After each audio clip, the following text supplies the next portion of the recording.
lay ñaan. incha allah coalition bi jur problème.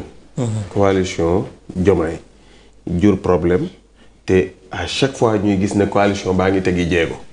samedi bi sax am nañu rencontre. si la defe na mës nañ la si approché yow woo la waxtaan en tant que mairesse waxtaan ak yow ci mbirum coalition bi.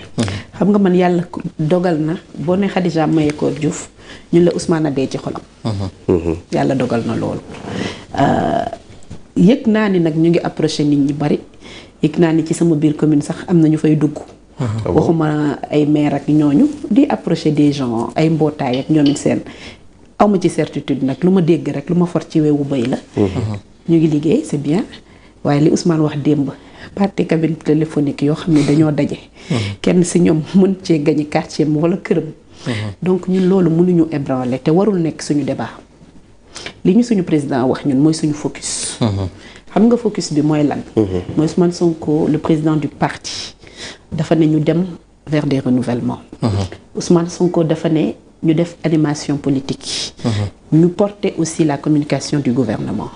pour man loolu mooy suñu actualité ñun politique xam nga parti bu nekk nag am nga sañ-sañ wala mouvement parce que 300 et quelques partis ñoo fi am. ku ci nekk am nga sañ-sañu am sa agenda. sa agenda yow la concerné. ñun li ñu concerné mooy agenda Pastef ak agenda bi nga xam ne coalition Pastef maanaam Pastef ak ay liem. ab fa lañ ne.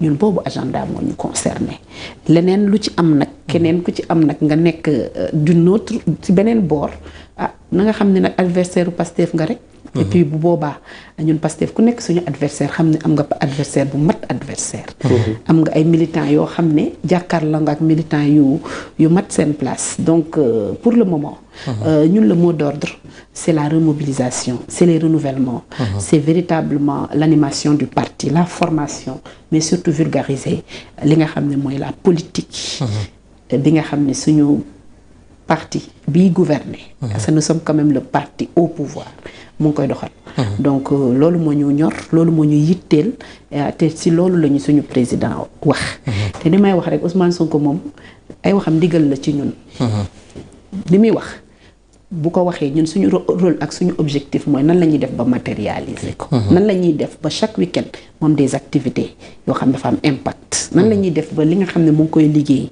ñu bañ a nangu ñu koy suul ci ay faux débat mais di ko waxtaanee ba nit ñi comprendre nan la ñuy def ba sénégalais yi comprendre objectif yi ñu nekk di atteindre li nga xam ne ñu ngi koy teg comme projet et programme li nga xam ne ñu ngi koy réussir au niveau national et international et aujourd'hui man loolu laa jël def ko sama yitte donc vulgariser li nga xam ne moom la Ousmane Sonko di réussir mu nekk nag ay prouesses nag yoo xam ne souvent on n'en parle pas assez on parle plus des sujets yi nga xam ne c'est des non-événements que des sujets yi nga xam ne c'est un impact fort Vito semaine dernière quand on a dit que dañuy poser première pierre au rail je n'ai pas entendu un débat bu mag a mag autour de ça lorsqu'on a parlé des autoroutes de l'eau ak li mu mën a indi ci agriculture li mu mën a indi ci autosuffisance ça c'est un programme structurant lorsqu'on parle d'énergie maanaam ñu installer usine boo xam ne dafay defar du solaire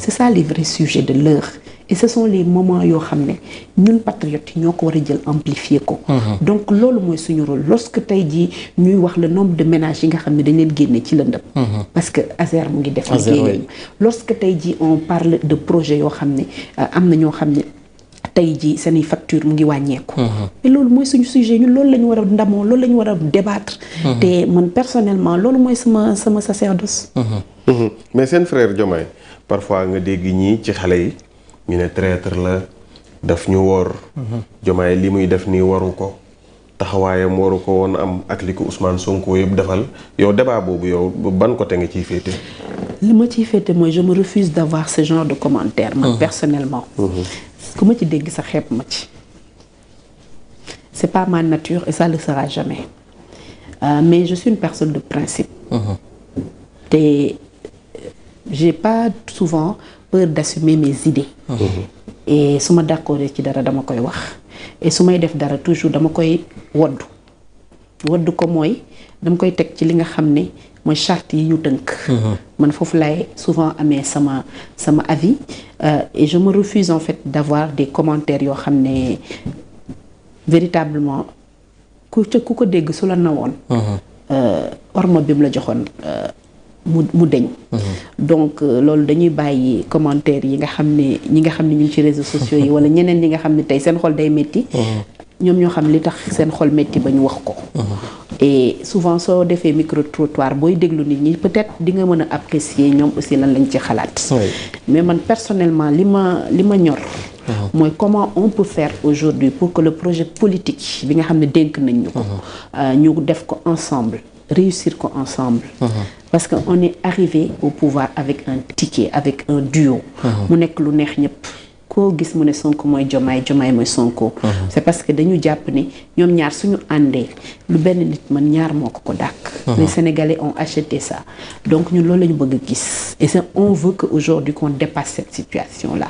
on veut que aujourd'hui ñu toog ñu ne carrément il y avait un problème. parce qu'il faut dire les choses mais c'est dépassé du gàcce. problème du gàcce parce que képp koo gis muy ànd. bañ ak làmmiñ ñoo dëkk mën nañ màttante mais du tee dañuy séparé wu duñu séparé wu mais ce que je ne veux pas voir aujourd'hui mooy qu'on soit aujourd'hui arrivé à une séparation définitive je refuse de croire en ça j'implore ñëpp ñu ñaan ci loolu ndax jàmm moo gën lu dul jàmm mais jàmm dañ koy teg ci dëgg bu ñu demee ba nag ñu waroo dëgg ba mu leer ñu ni léegi waroo bi c'est consommé. bu boobaa tamit ku ci nekk day jël yoonam. kenn bëggu ko yal na bu mu am. en tout cas man loolu lay ñaan waaye bu demee ba am ñu xam ne tamit c'est le processus normal de la vie. chaque parti politique a ses hauts et ses bas. chaque parti politique a son fonctionnement a ses problèmes et puis.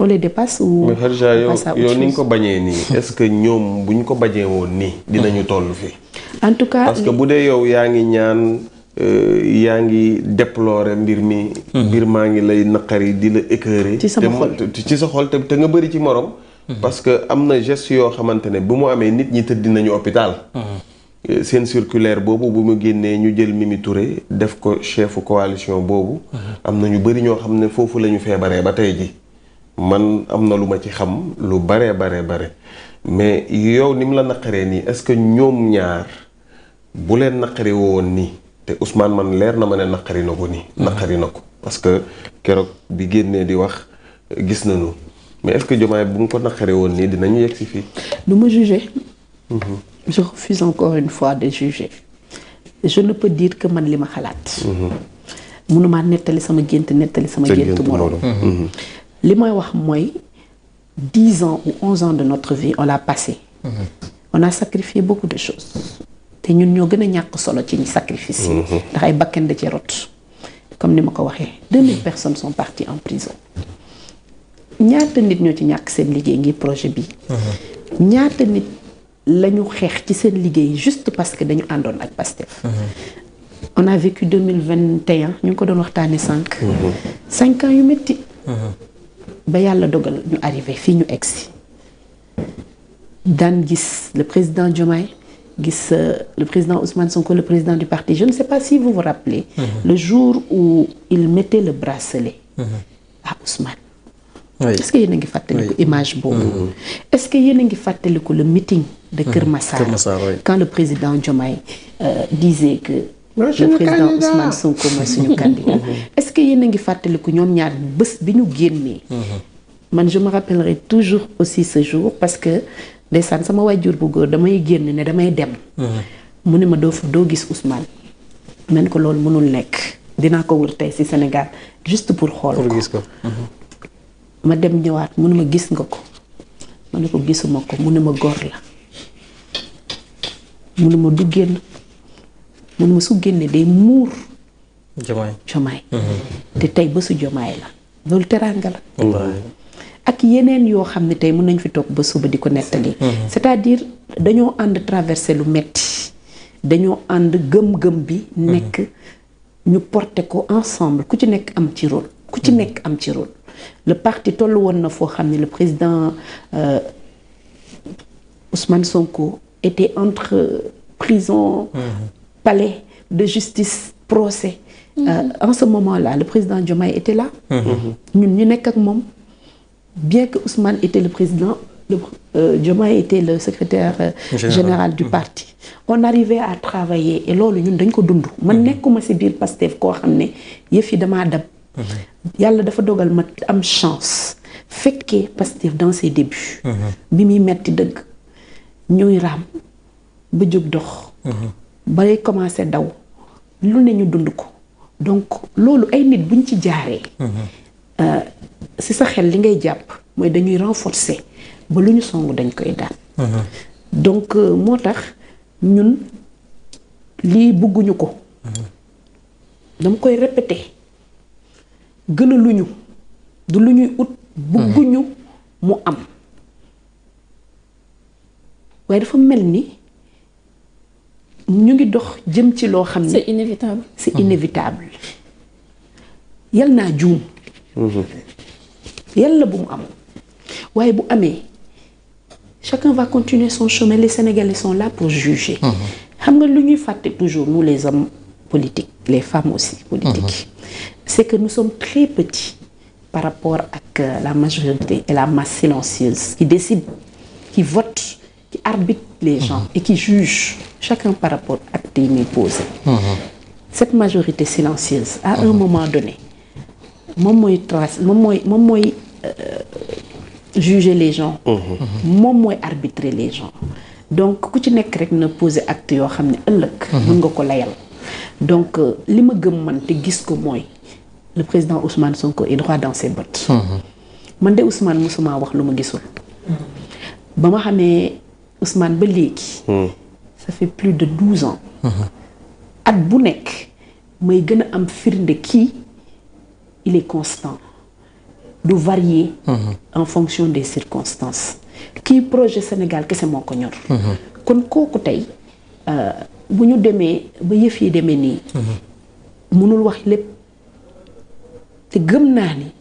bu ko wax mënoon sax waru ko ndax kilifa dafa am nu muy taxawee. te taxaw boobu la taxaw tey situation la boo xam ni mu ngi koy gérer. mais on ne devait pas en arriver à ça. on ne devait pas en arriver à ça. Maintenant li ñu wax rek loo bëgg a xam rek bàyyi kook yàgg. fii ak ci kanam xëy na dinañ am plus d'éléments d'appréciation. yu ñuy mën a permettre ñu toogaat fii mën a analyser avec des faits. Pour le moment c'est flou. oui ku ci wax rek da ngay wax selon ce ressenti. Maintenant comme on dit politique quand tu avances les choses dañuy leer.